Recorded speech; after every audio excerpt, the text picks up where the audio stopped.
Good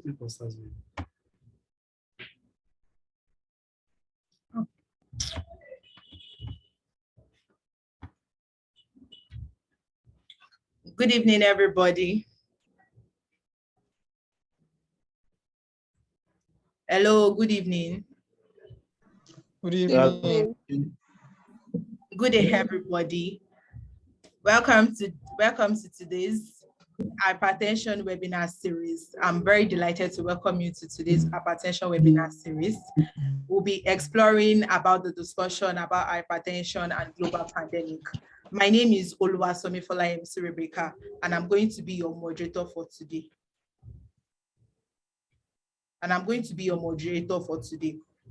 Okay, well, just like, you know, Hi, hello. Hello.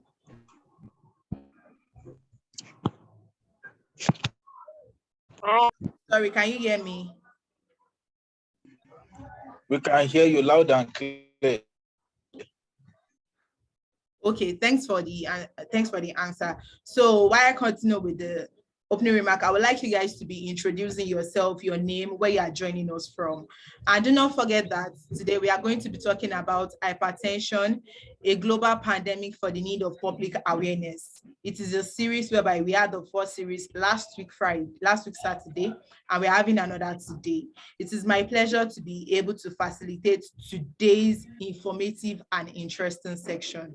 Well, just as we know, and as we have discussed a lot last week, how hypertension, either you have it or not, either you're hypertensive or not, is a very necessary need for you to be here, to be able to listen to this discussion, because to be able to listen to this discussion, and we are going to be talking about hypertension as a global pandemic and the need for public awareness. So as we all go on with our identification, telling us where you are from, your name and your location, I would like to call the president for his opening remark.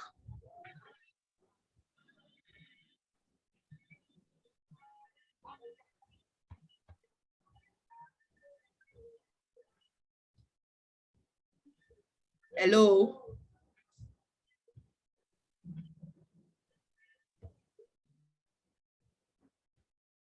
Fine.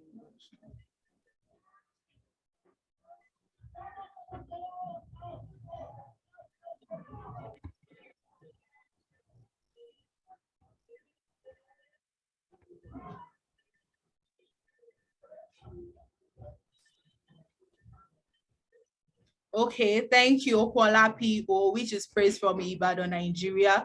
Thank you, Eunice, for joining us from Ibadan. Thank you, Obakoma, for joining us from Lagos. Thank you, Doris, for joining us from Port Harcourt. And also thank you, Tosin, for joining us from Lagos. Thank you, Christopher, for joining us from Lagos too. We say thank you for joining us. Why should I say this?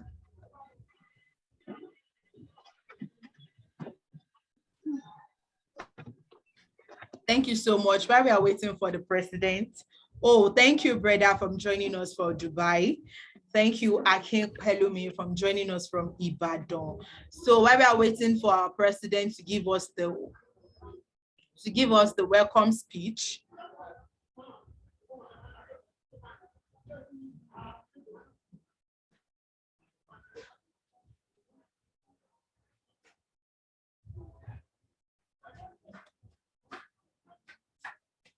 good evening, Kolonsho Oke.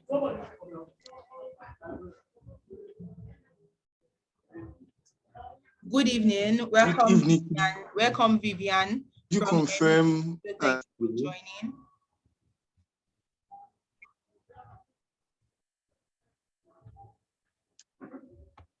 Hello. Hello. Am I audible, please? The president taking the opening speech. All right, now, please, could you confirm if I'm audible? Yes, you are. Yes, you are. Yes, you are. Loud and clear. All right, thank you very much. So I can see Prof is already on the call. Good evening, Ma. Thank you so much for joining the webinar this evening. It's a great pleasure to have you around. Thank you very much. Observe. I'd like to thank everyone for coming around today for this webinar.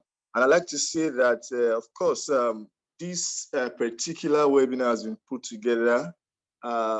It came from our passion to see the issue of hypertension addressed, even right from letting people know and how some lessons and all other things can be put in place such that hypertension, we can drive the rate down, as we have heard from the last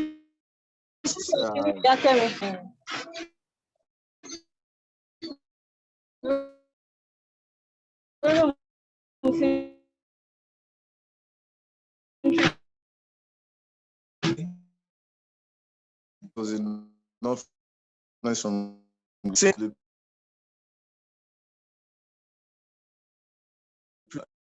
the edition of we had in this particular series. The issue of hypertension is not just. So I trust that our speaker is ready this evening to educate us more on why and how hypertension is a public health concern and how we can attend to this concern. The microphone at this time. I want you to sit by to our speaker and, of course, note your questions down so you can ask them when the time comes. Enjoy the rest of the webinar. Thank you.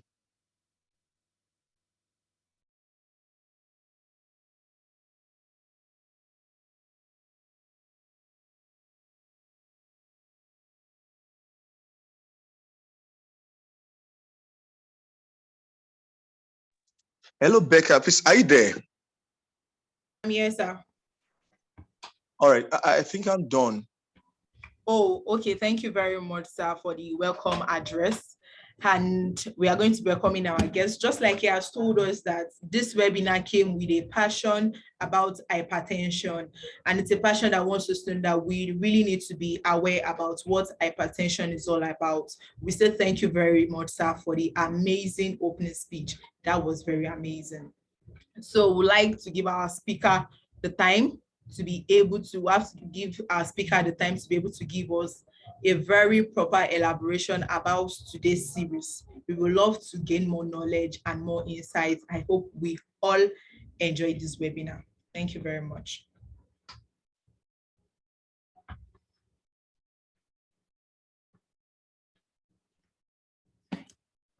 So I'll be calling Dr. Alero, which is the project, Dr. Alero and Robert.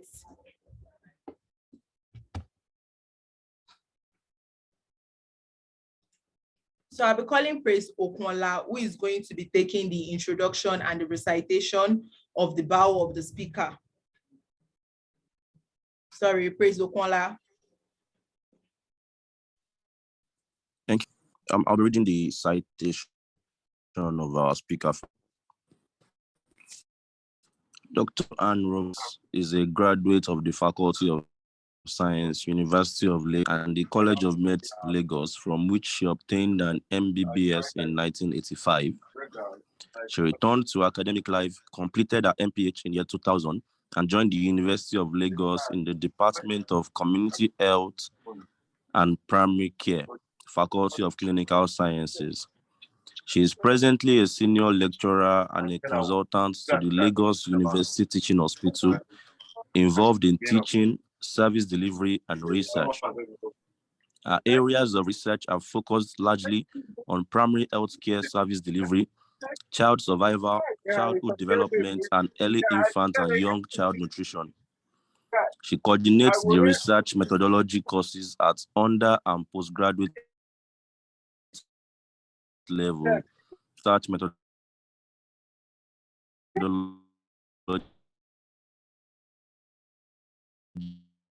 at the Public Health Physicians Chapter, and the Servicom Nodal Officer for the Lagos University Hospital, which is concerned with ensuring the highest quality of service delivery for patients. She has been on the front line of the COVID-19 in Lagos State as a member of the risk communication team and participating in health education press briefings. Ladies and gentlemen, please welcome with me Dr. Alero Ann Roberts. Thank you. Thank you very much, and good evening, everybody. It's a pleasure to be here. I trust that I didn't get much information about the participants on this webinar, but I gather you're all in the health sciences. So I will be talking about the public health issues and implications of hypertension.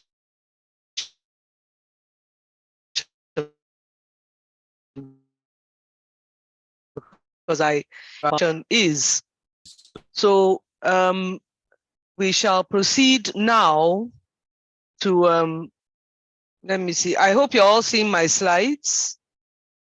Yes, ma'am. Yes, I see your please. slide, ma'am.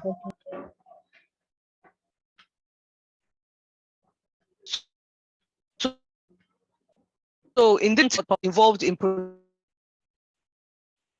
protecting and improving lifestyles in people to have healthy lifestyles, preventing disease and injury, increasing access to care, and my area, particularly identifying the research gains. And now, we must remember disease like hypertension puts a lot of pressure not just on the individual, but a lot of pressure on the family, the society, and on the healthcare system. So ultimately, even if you particularly do not have hypertension or high blood pressure, it is going to affect you if we allow this disease to run rampant in society, to run rampant in the family.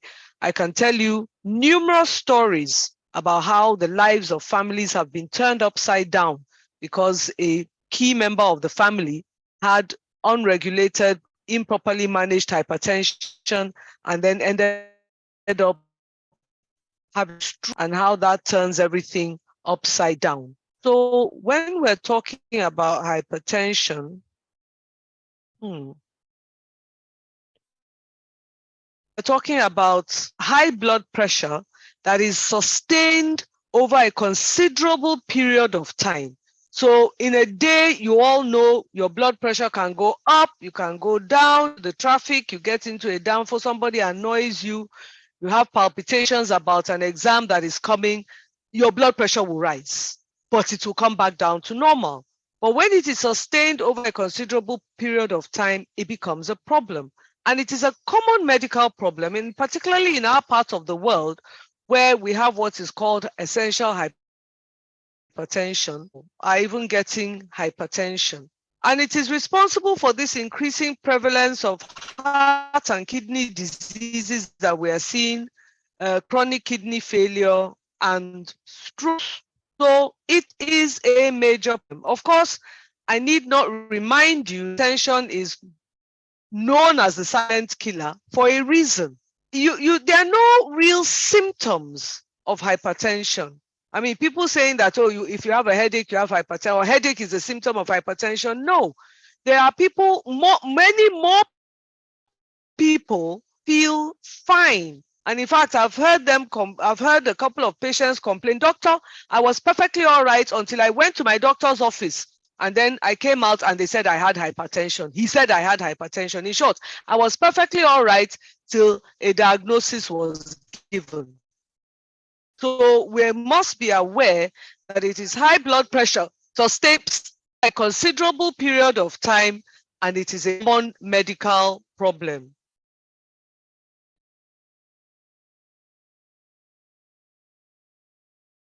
It's not curable.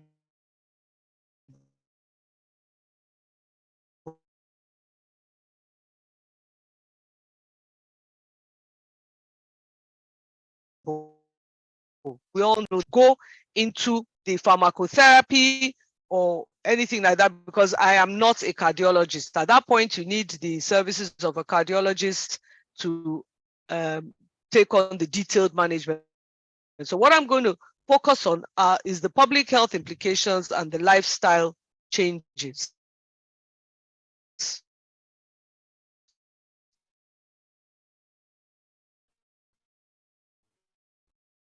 What I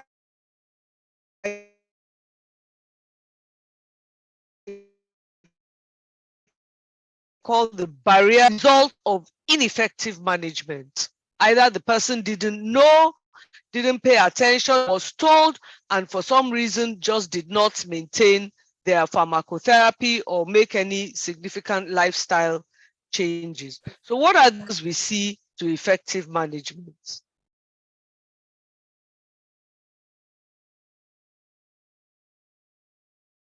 Of hypertension globally, and you can check what the prevalence here, it is quite high. The truth of the matter is that many people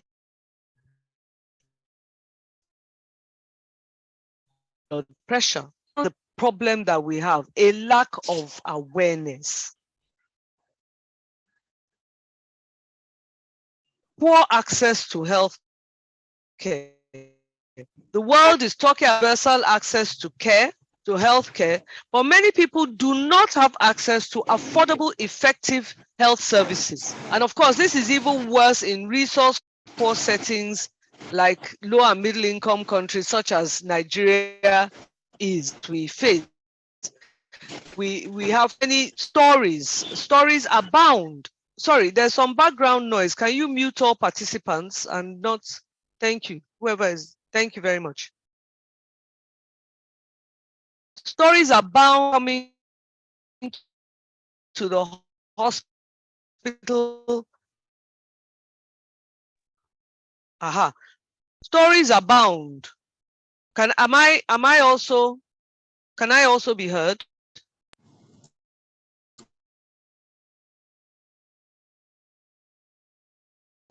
Yes, ma, you can be Just heard, ma. at the absolute, seeing them rushing in a patient who has had a stroke, several hours before, and this is what we find, and obviously by the time they are bringing them in, the stroke is the final. What we need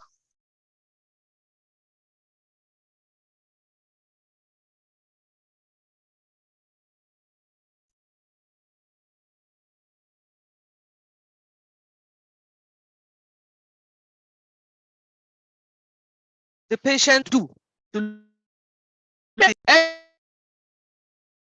X4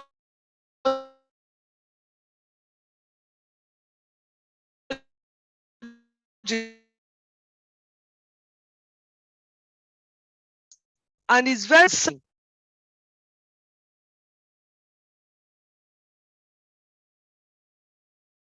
Mothers 5 range, followed by children whose BMIs are also in the 30 to 35 range. Stuff, sweet biscuits, orange fruit juices, and all kind of laden stuff. And then they tell me that, their children won't eat if you don't push. No. What we are doing is we're creating a huge problem in society than cocaine. And if you don't believe me, I pour sugar for 4 days. Today is Saturday, Sunday, Monday, Tuesday, Wednesday. Don't eat anything that has a refined sugar in it. That soft drink, sweet biscuits, cakes, tomato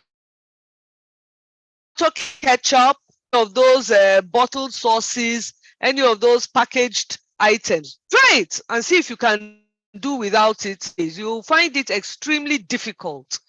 Suddenly you feel as if you're saved of the best of everything in life. And then, of course, we are finding that a lot of people activity enough even before, because not too many people, I mean, tobacco use is there, the use of shisha and vaping is on the increase, and it's becoming a bit of a problem.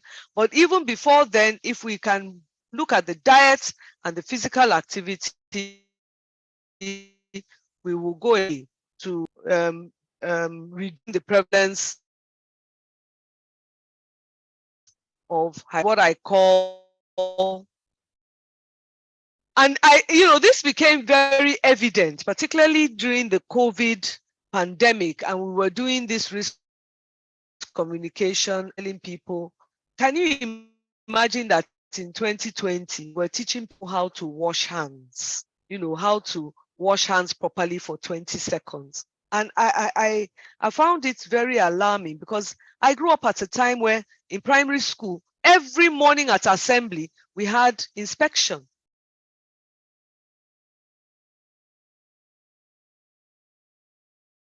I started, we found out that there are schools that have issues, so the simplest things, personal hygiene, communal hygiene, and we find that health literacy, this limited health literacy, makes it very challenging for us to teach people anything, including hypertension.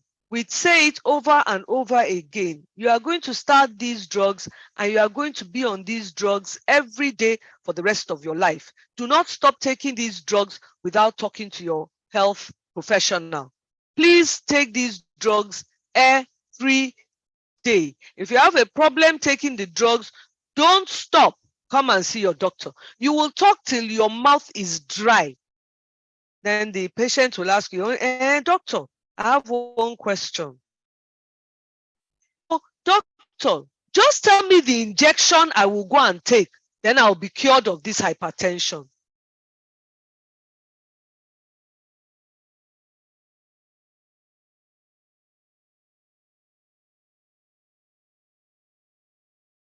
And you framework management of hypertension, therefore clearly unable to follow the treatment recommendations. So our communication skills are equally important. I know I am not particularly good. I had to go through several trainings in communication skills to be able to break down highfalutin scientific knowledge to the lowest common denominator that the common man understand. So communication skills are a patient and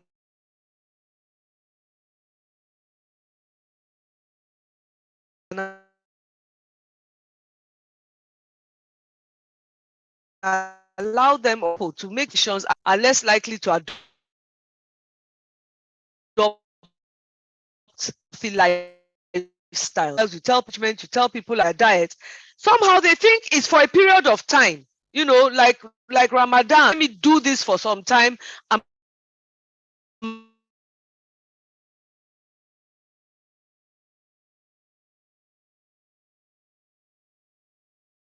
My problems will be solved. Your exercise regimen is a complete change that you are going to sustain for the rest of your life. So if you have poor patient engagement, you will find that the patient is not likely to comply with any of the recommendations.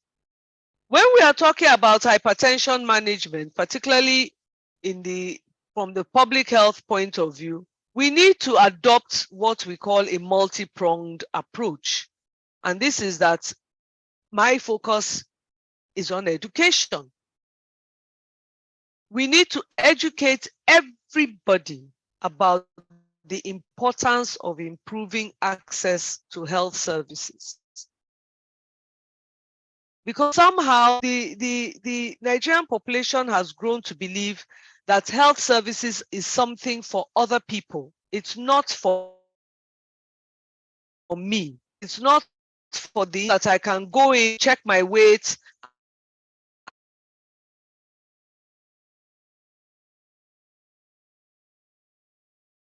and check my blood. So consumer demand for affordable access. We need to improve the health literacy of patients, their families, and communities. And in so doing, we have to establish what we call patient-centered care. That is care that is demanded for by the patient and is catering to that patient's particular needs. Within his needs to be an improved education about the need for community care. Hypertension in tertiary health is something we should be managing in the home, in the community, in the primary healthcare sector. So there's a lot of education to be done. In conclusion, therefore, it is crucial to use that public health protects and improves the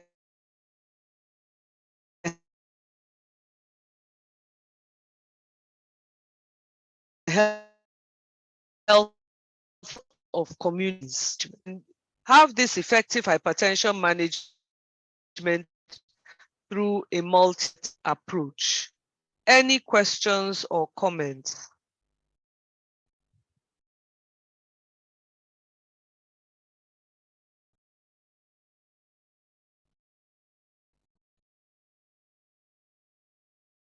Yes, Doris Nwankwo has raised her hand. I think the admin needs to allow participants now to unmute themselves.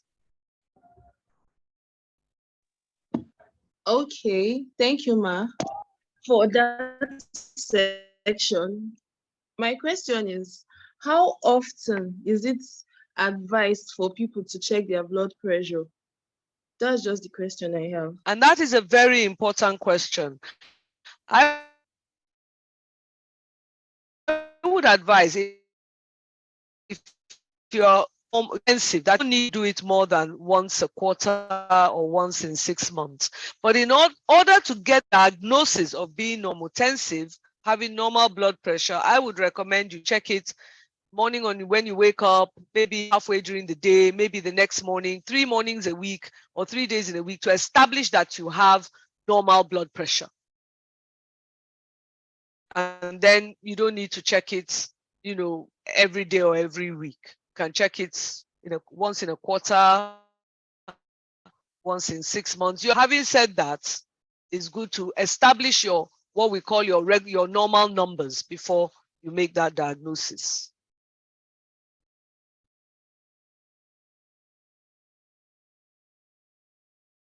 Any other questions? Yes, ma. Good evening, ma. Good evening. We shouldn't mistake movement for exercise. I want more clarity because some people don't, exercise, but their job requires some physical activity. Isn't that going to cope for it? Very good question, and a lot of people use that as a substitute. In the ideal situation, 30 to 40 minutes at a pace where you can no longer carry out a normal conversation, but you are not out of breath. Does that make sense? So a brisk walk, or if you feel, or if you are like me, get on your bicycle. If you are like others, and no longer carry out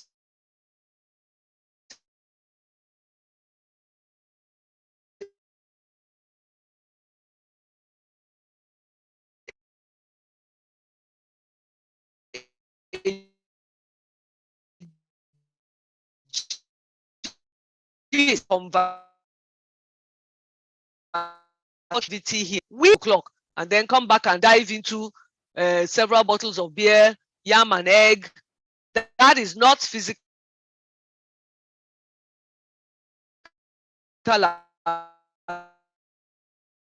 activity. That is, it is happening. Or if you're a night person, I know friends of mine who take a brisk walk in the evening. They say work day to bedtime, but you do at least 30 to 40 minutes of brisk activity. Now, there are certain activities like tennis and squash. That is very good.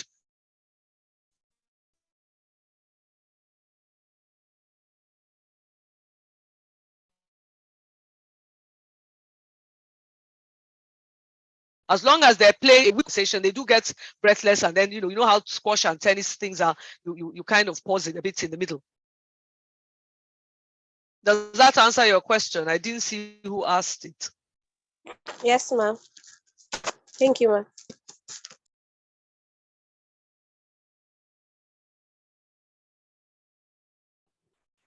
Okay, Are so there any other questions? yeah, we have David Adetula raising up his hands. Sorry, can we take your question? All right. So thank you very much, Prof, for your presentation. So my question is this. You mentioned that at some point when you interact with patients and you talk to them about perhaps those of them already hypertensive, tell them about medications and perhaps lifestyle modification. And the response at times you get would be, oh, so is there a particular injection or something they can use to fix? And at that point, you realize that, oh, you actually have not gotten to them. So I'm asking, how do you manage such situation? Because in this kind of environment we are in, patients tend to, when there seems to be no quick fix to their problem, they tend to go all out to alternative medicine provider and all of those things. And when they come back, the prognosis is always very poor. So how do you still have those people and get to them and ensure that they do the right thing? Honestly, David, that is $1 question. That is just, and I can't believe 38 years in practice, we are still seeing this thing. It's an uphill struggle. I won't lie to you. It's an uphill struggle. And are you a doctor yet? Have you graduated? Are all of you doctors yet? No, ma, I'm in my penultimate year, ma. Fantastic. So I'm going to beg you, when you do graduate, do not become discouraged, because sometimes you do feel that you are knocking your head against a brick wall. And you are very right. That is what we see. Then you see that same patient being rushed into accident and emergency. He's had a stroke. He's in kidney failure. He's in, he's some catastrophic thing has happened. And then suddenly they want you to work magic. And it's so hard not to say, why didn't you just take your drugs? It's actually particularly interesting because, of course, everybody knows my husband is a neurologist, and he's being called out every day for stroke cases, and I think some of the saddest ones are when he's being called to see a young man who has had a stroke. We're seeing stroke in 33-year-olds, 38-year-olds, 42-year-olds, not the elderly. I mean, of course, we're seeing it in the elderly, but we're seeing it in these really young guys. And sometimes he comes back and I say, don't tell me, what was the BMI of the patient? And he says, as you can guess now, over 30, And one of them, it was so sad. The mother was actually there. The guy is not even yet married. The mother was in the hospital with the gentleman. And the mother was like, he has never been dead since the day I delivered him. He has never slept in hospital one day. And my husband had to say, I only wish he had been sick one day so that somebody would have had cause to take his blood pressure and see that he is hypertensive so that they could start him on management. Because otherwise, sincerely, what takes a young man to hospital? Except he breaks his leg playing football, nothing.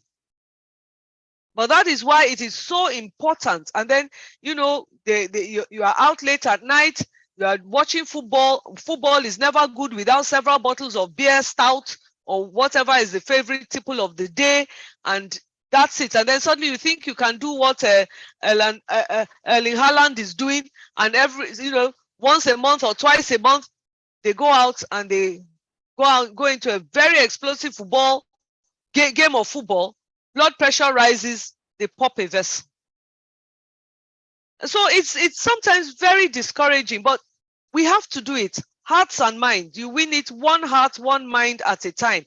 And if you have to go back to the kindergarten of teaching people what to do, you have to. One of the things that I know does work, even though, we are overstretched, we are overworked, is bringing patients in regularly. So when you see them today and you check their blood pressure and you give them the whole talk about what they are supposed to do and whatnot, bring them back a week or 2 weeks later with a deadline, with a target. Often my target is I must see at least a half kilo weight loss. I must see a half kilo weight loss. I must see a food diary. Because when you give them that target that they are working to, then you work together with them. So it's not as we used to say when we're students, it's not a touch and go thing. You have to work with the patient systematically to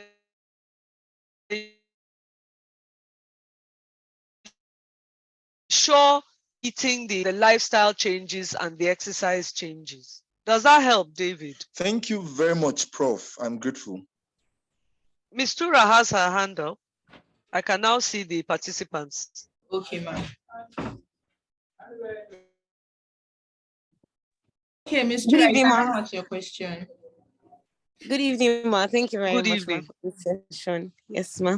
Okay, ma, I would like to, I'm not a medical doctor, but I am a public health enthusiast. I'm studying botany in school, but I'm more interested in the health of Nigerians, basically, without worrying us.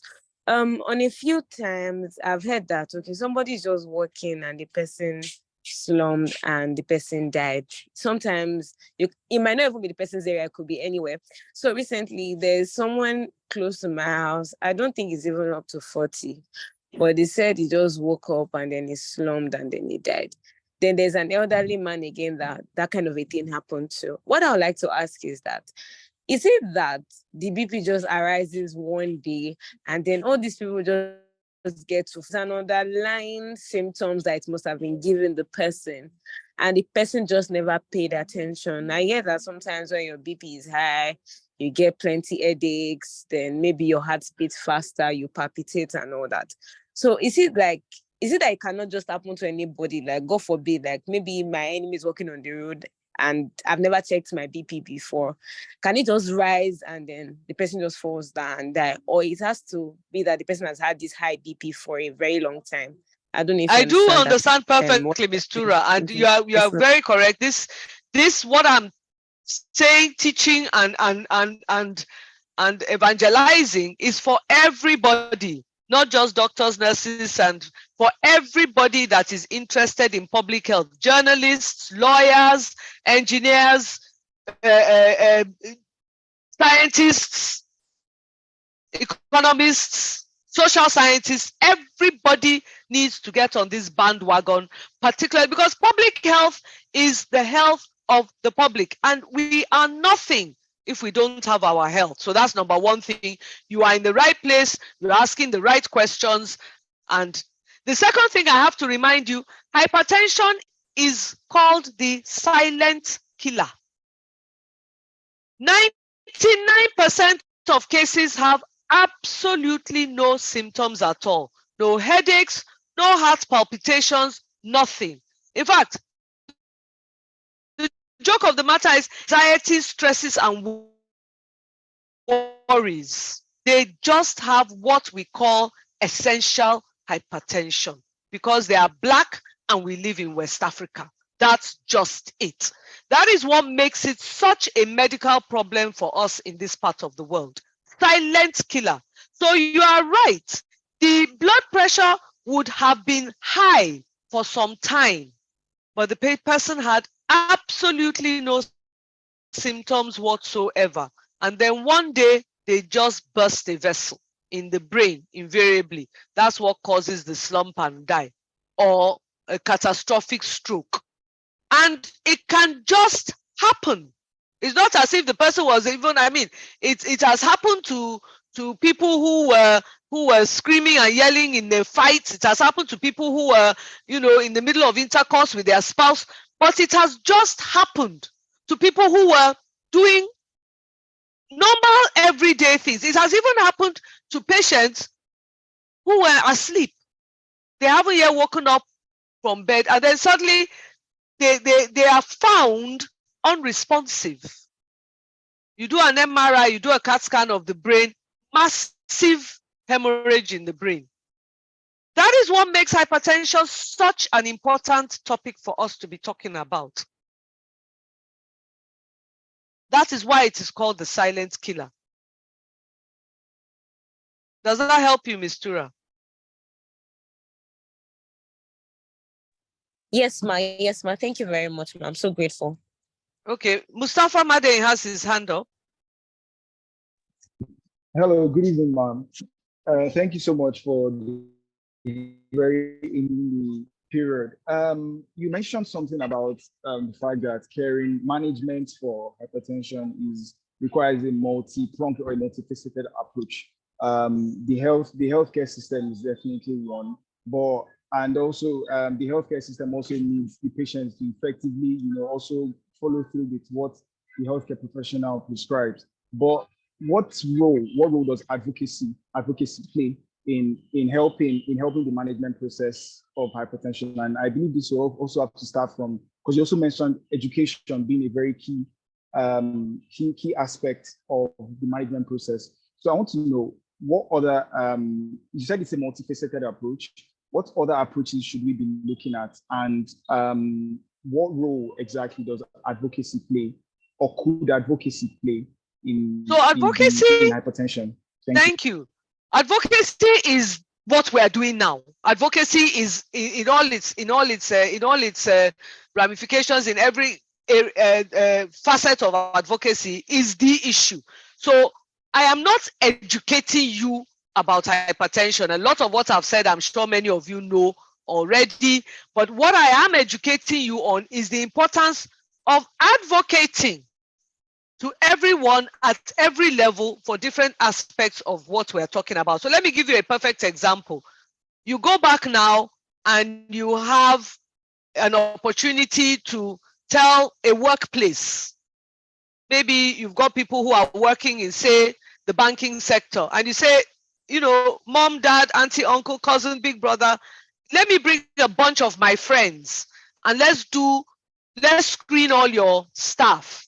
It won't cost you anything. And let's have a short talk about hypertension, and we'll try and answer some of your questions. And the questions we can't answer, we'll bring in our senior colleagues to come and answer. That's advocacy. Because everybody in that banking institution probably knows about hypertension, but just doesn't think it's important. Because like I said, if you do not have any symptoms, you don't have a headache, your heart isn't beating fast, you don't have missed beats, you feel perfectly all right, it would never occur to you that, I better check my blood pressure. Okay? So advocacy in that sense is extremely important. We're also having to advocate for strengthening the primary healthcare system. So people say, okay, yes, I know I should check my blood pressure, but in between having to wake up at 4:30 in the morning in order to get to work on time, or get the children ready for school, or this, that, and that, where am I going to go? I don't have time to drive across the city to my favorite doctor, private clinic, or this or that.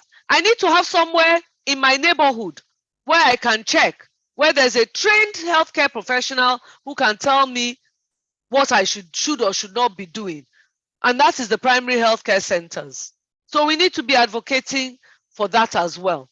And now, that is both an advocacy and an education, because there are a lot of people who see primary healthcare center as a place for only pregnant women and immunization. That has to change. Both advocacy and education needs to go on there. Now, you've all recently heard, let me use another example.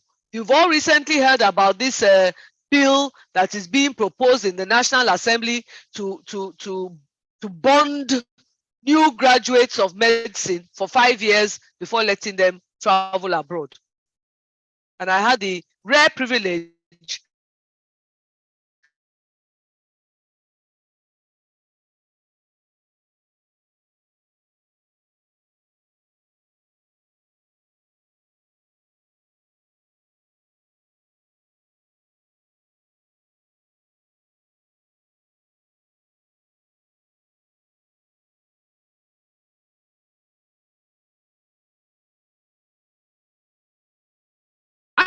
then I asked him, are there any health facilities in your LCDA? Have you been to them? Have you encouraged your staff to go to them? That was direct advocacy to the political class to encourage them to look in their immediate constituencies and see what can be done. So there are all sorts of ways in which advocacy, because advocacy in itself is a very broad umbrella term.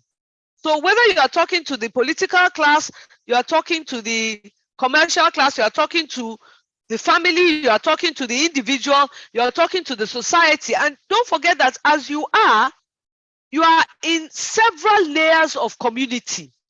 So this public health, this is a community that you are all a part of now. Then you are a part of your student body, you are a part of your class set, you are a part of your church or mosque society, you are a part of your family, nuclear and extended. You are a part of a friends group. Maybe you are a part of a band, you are a part of a sporting team. You are a part of a bunch of fans that support a particular team or other team. So every individual is in several layers of society and in several communities at the same time. Of course, you're also part of your neighborhood, your geographical neighborhood. And all those layers of community, you need to be either educating, advocating, promoting, advising. Okay? Does that help? So Abdul Majid, you have your hand up.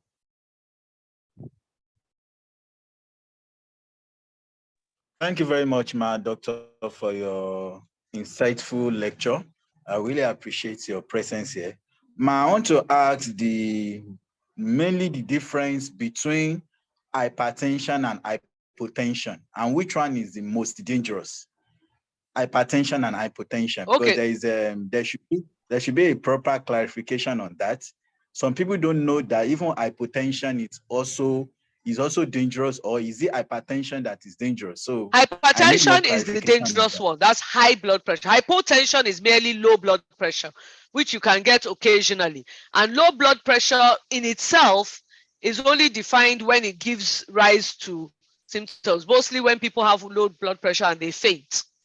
So hypotension is not such a big problem because immediately your blood pressure drops to a certain level, you're going to faint, you collapse on the floor, and then your blood pressure regularizes. So that is not really as big a problem. It doesn't lead to the kind of damage to the organs that hypertension causes.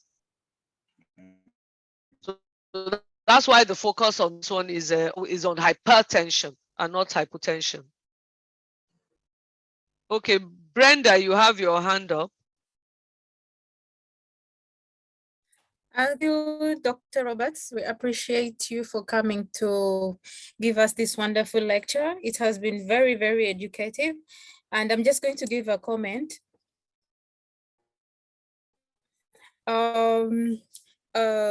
Most of the African countries, most of us in Africa cannot really afford proper medical care. So the solution to the problem we're having with hypertension right now would be education, primary health education. This means we have to go back to the children. I think each child in primary school, because this is sometimes the easiest way to get the information out there, this is a silent killer. And it is so amazing that it is still being pushed under we're still thinking it's not very serious. We're still thinking it's not a very big deal. Someone dies of hypertension, in some communities, we will think it's still witchcraft or something in the neighborhood, but this is really a big problem. I am very concerned right now, and I have been thinking, how can I do something? How can we do something? But how we used to be in school and we were taught about HIV and AIDS, and this really helped Africa as a whole to bring down the number of the people getting affected by HIV. At this point, we need to do the same thing with hypertension. But how can we reach out to the concerned people? First of all, our hospitals are poorly facilitated. We don't have enough medical personnel. So I don't want to feel like we can still do something, but as a team here, can we put our minds together and try to come up with some feasible ideas? Thank you so much, Doctor. I would sincerely love that, Brenda. This is my soapbox every week when I go on TV to talk about different public health issues. We need to start with basic primary education. These are things that need to be taught literally from kindergarten. The simplest things: age appropriate hand washing, personal hygiene, health care, healthy diet, exercise. It's so funny that the traditional primary school curriculum always has a break time. Every day between the morning classes, there's a break time of 30 to 40 minutes, and afternoon classes. It is so interesting that the ideal primary school is supposed to have a playground. But we have seen all these standards being eroded over the years, and you are so correct, Brenda. I so totally agree with you. We need to get back to it. What I have been involved in is working with some primary schools and bringing this, what do you call it? The word has just escaped my head. Bringing, health screening. That's right, health screening to the teachers, first of all, and strengthening their school health education programs. First, getting the teachers involved, making sure the teachers are teaching the children the right thing, and not just teaching them as a classroom activity, but also by their behavior. Making sure that all children, it doesn't matter, must run around for a little bit every day so that they just get into the habit of exercising, making sure they bring healthy school lunches to school. Not expensive, but, making sure that the child is not. In fact, there's one primary school we're working with in our area that the head teacher has banned anything except milk and water and milk. No drinks of any kind. The children can bring water or milk or both. Just water and milk during school. So that's a start. And of course, making sure the children have access to lots and lots of fruits as opposed to biscuits and sweets.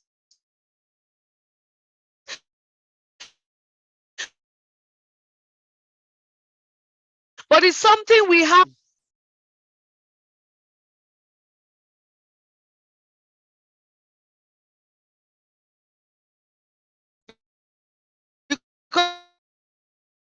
Is that the more a community becomes modernized, the more we are seeing the. Of course, I've noticed it.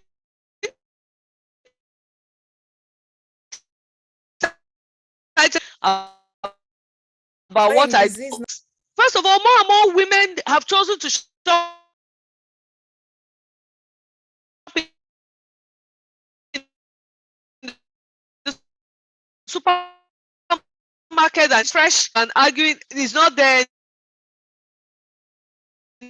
anymore. Young mother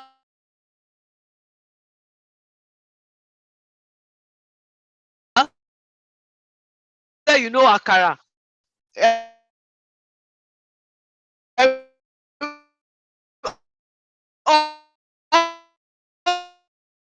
All of you know akara. And she looked at me and she says, doctor, I don't know that you eat such. Is it because you are feeding your children baked beans and cornflakes? Beans and maize in as natural a way as possible. You are now eating yours pre-processed cornflakes and tinned sugary baked beans, and you think that you are doing a good thing for your children. So, it's something we have to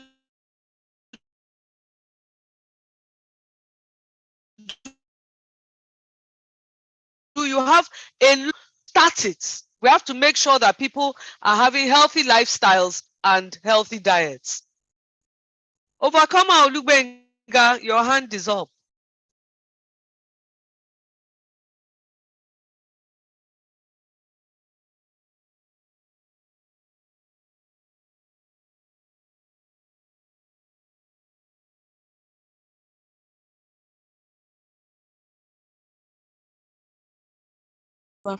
Refined sugars, but I'm just with that because, like you said, some of us are so useful that we just reduce our intake rather than quickly avoiding them. Very, very good question. And what you have now confessed publicly to everybody is that you are addicted to refined sugar.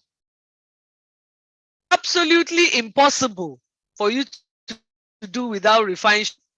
And you see, you will not really know how pervasive it is in your till you choose to.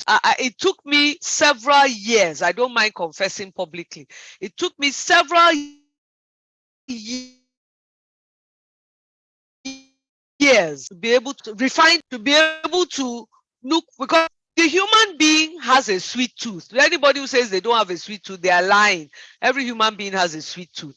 But a lot of us were not brought up on oranges and bananas and pawpaw and mangoes and agbalumo as our sweetness. A lot of us were brought up on processed foods and very fast desserts, biscuits and ice cream and other things like that, But this is something that if you determine that you are going to cut refined sugar out, you'll be shocked, number one, how difficult it is. And number two, the number of things in your diet that have refined sugar. When I now looked at even sweet corn, tinned sweet corn, and realized that they have used sugar to preserve it in the tin, and I now had to go for the soft corn on the cob that you buy and boil to get the same this thing. It's a challenge. But the issue is that, as Brenda quite rightly said, if you start from the children and you bring them up not to stick, you bring them up without refined sugar. Now that's a whole other day's discussion, infant and young child nutrition. But it's so much easier when you bring up, and now that my grandchildren are growing, I'm watching their mothers, because what I did for their mothers, the mothers are now doing for their children. I never allowed the children, they didn't even know that they were not eating refined sugar. When they wanted something sweet, it was bananas, it was oranges, it was fruits, And when they were thirsty, it was water. When they are going to bed, it's milk. We never had sugar in the house that we spooned into ogi or anything like that. No, we didn't, So these are things that, as Brenda said, if we can start with the children, you change, and then that generation, you change their mindset, their narrative, and what they're thinking about. It's difficult, but we are where we are, and as who said it, our healthcare system is completely threadbare and worn out. We simply cannot afford the burden of chronic kidney disease that we are seeing, the burden of strokes that we are seeing. And you see, strokes, I hate to sound really, really callous, but it's easier on the family if the person has a stroke and then dies quickly. But when the person has a stroke and then lingers on with catastrophic complications, he can no longer earn a living, he now requires constant care. It's a burden not just on the person, it's a burden on the family. Strains the entire family's resources. And this is where what we need to protect society from. Thank you, ma'am.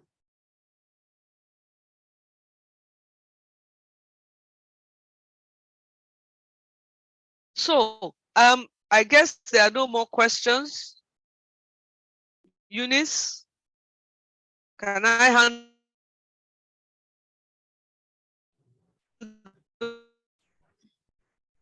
over the...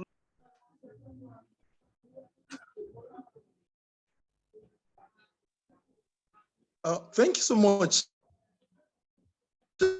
Prof, for the very wonderful session. Becca, I don't know if you are there. I'm here. Please.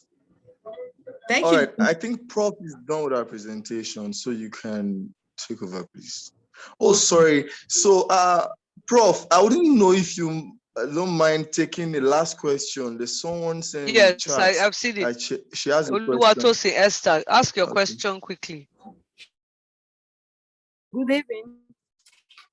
Good evening. Please, I have a question. My question is that at what range can someone be said to be hypertensive?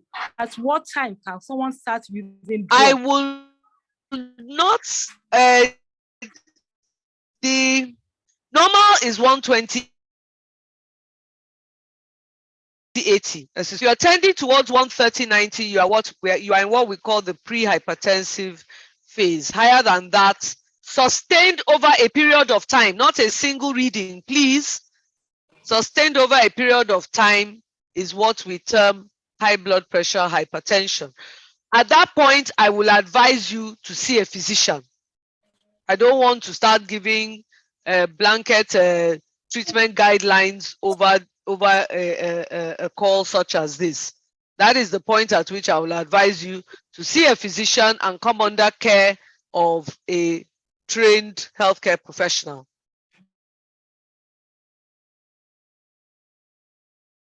But it depends on other factors, so it's not just on a blood pressure reading. Do you understand? All right. Then the second question, I have another question. Go ahead, when Esther. Someone is having like one part of the body feeling pains, one side of the body, is it muscle pull or stiffness? It's very difficult for me. It's very difficult to consult on a call like this. If you have a problem, see a physician, let them take a history, do a proper clinical examination, and manage you properly. All right. Thank you, ma'am. You're very welcome. Thank you very much, ma'am. Thank you, everyone. Please, any other question? Thank you very much, ma'am, for this wonderful section. It's been amazing going on this journey, having a particular insight that even public health is for everybody. I am the public. Oh, Omoni, Eunice, your hands are up. I believe you have something to say. Please, you can unmute yourself. Omoni, Eunice. Baker. I don't have, I just wanted questions.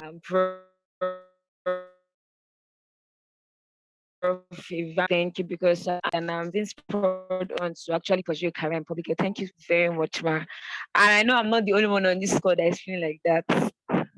Thank you, ma. You're very welcome.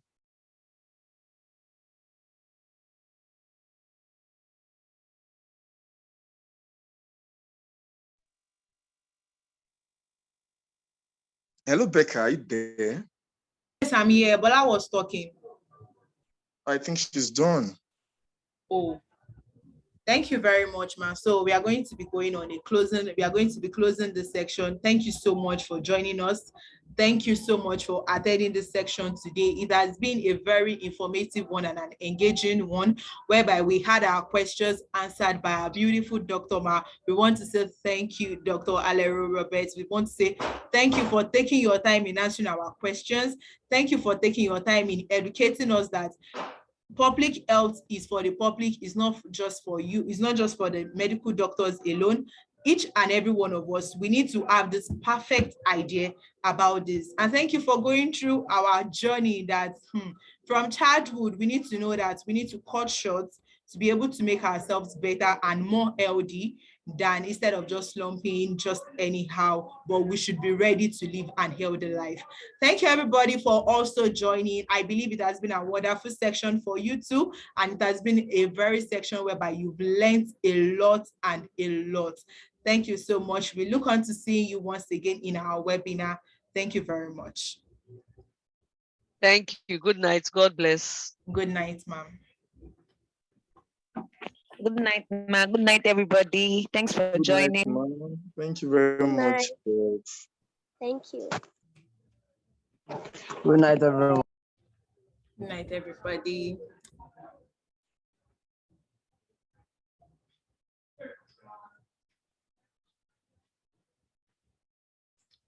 Good night, everybody. How am I going to the recording?